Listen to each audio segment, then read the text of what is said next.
Hello students, ये question JEE main 2025 में पूछा गया था जो कि इलेक्ट्रोस्टैट चैप्टर से है। आइए क्वेश्चन को समझते हैं एक बार सॉल्व करने से। इस क्वेश्चन में क्या गिवन है? A small Bob of mass 100 milligram and charge plus 10 microcoulomb is connected to an insulating string of length 1 meter. It is brought near to an infinitely long non-conducting sheet of charge density sigma as shown in figure. If a string subtends an angle 45 degree with the sheet at equilibrium, the charge density of sheet will be। देखिए question में क्या दिया हुआ है।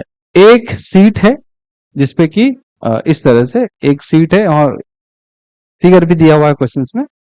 एक seat है, इस seat से इस सीट के कॉर्नर पे एक जगह हम लोग एक स्ट्रिंग से किसी बॉब को हम लोग हैंग कर दिए। ठीक है, बांधने के बाद बट यहां रहेगा नहीं क्योंकि इस पे चार्ज भी है। कितना चार्ज है? 10 माइक्रोकुलम प्लस चार्ज है। और इस सीट पे कितना चार्ज दिखाया हुआ है? प्लस चार्ज दिखाया हुआ है कि प्लस चार्ज है। इस पे प्लस चार्ज की वजह से इस सीट से इधर की तरफ इलेक्ट्रिक फील्ड होगा। इस इलेक्ट्रिक फील्ड की वजह से इस पे चार्ज होने की वजह से रिपेल करेगा। रिपेल करने का कैसे, क्यों रिपेल करेगा? क्योंकि इसके इलेक्ट्रिक फील्ड की वजह से इधर पे एक फोर्स लग रहा होगा। वो फोर्स इलेक्ट्रोस्टैटिक फोर्स कहलाएगा, जो होगा कितना? Q इंटू ई। ई क्या है? Electric field due to this sheet. ठीक है, और इस इलेक्ट्रिक फील्ड को कैसे लिखा जा सकता है? सिग्मा बाय 2 एप्सिलॉन नॉट, इस इलेक्ट्रिक फील्ड को लिखा जा सकता है।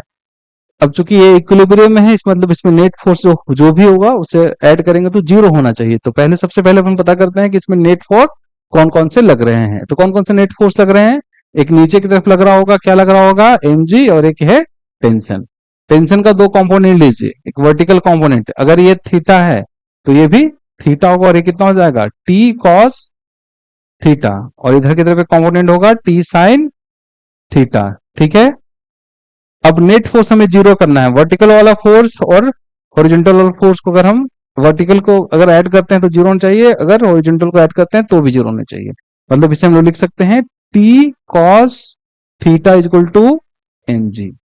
ये इक्वेशन 1। इधर के लिए क्या लिख सकते हैं? t sin theta is equal to q sigma by 2 epsilon naught. ठीक है, ये इक्वेशन 2 है। इक्वेशन 2 को इक्वेशन 1 से डिवाइड कीजिए। Equation 2 is divided by equation 1। तो क्या लिखेंगे?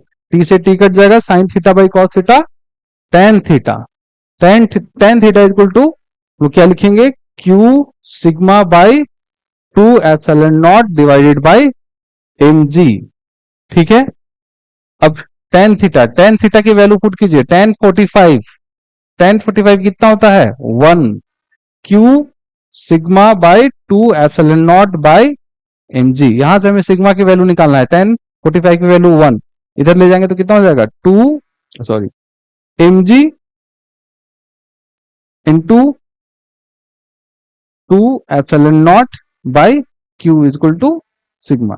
अब सबकी वैल्यू पुट कीजिए। सिग्मा इज इक्वल टू क्या लिखेंगे? एम की जगह पे मास कितना है? मिलीग्राम में 100 मिलीग्राम। तो इसे हम लोग क्या चीज में चेंज करना होगा?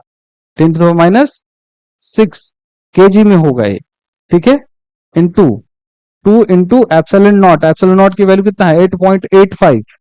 8.85 इंटू 10⁻12। ठीक है, और यहाँ जो चार्ज है, चार्ज का कितना वैल्यू है? चार्ज की वैल्यू है 10 माइक्रोकुलम।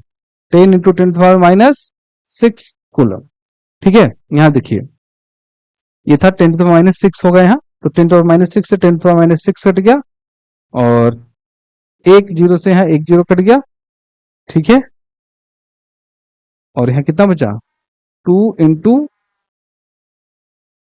8.85 इंटू 10⁻12। ठीक है, और इधर वाला एक 10 बचा हुआ था, 10। इसे हम लोग कितना कितना लिख सकते हैं? 2 इंटू 8.85 इंटू 10⁻11। ठीक है, अच्छा यहाँ यहाँ एक चीज हमें छूट गया था, हम लोगों को लिखना जी की वैल्यू। जी की वैल्यू हम लोग लिखे 10। एक और 10 यहाँ मल्टीप्लाई होगा, यहाँ 10 एक और मल्टीप्लाई होगा। ठीक है, तो यहाँ एक 10 और मल्टीप्लाई कीजिए। एक 10 और मल्टीप्लाई करने के बाद मतलब है एक जो है माइनस पावर कम होगा, तो 2 इंटू 8.85 इंटू 10⁻10 होगा। इसे अगर हम मल्टीप्लाई करते हैं तो मल्टीप्लाई करने के बाद जो आंसर आएगा वो कितना आएगा? आंसर सिग्मा की जो वैल्यू आएगा यहाँ लिखिए, सिग्मा इज इक्वल टू, इसे मल्टीप्लाई करेंगे तो आ जाएगा 1.77 into 10⁻9 coulomb per metre square. इसे लिख सकते हैं 1.77 nano coulomb per metre square. जो करेक्ट ऑप्शन है वो कौन सा है? 4 है, 1.77 nano coulomb per metre square. Hopefully आपको समझ आया होगा। Thank you.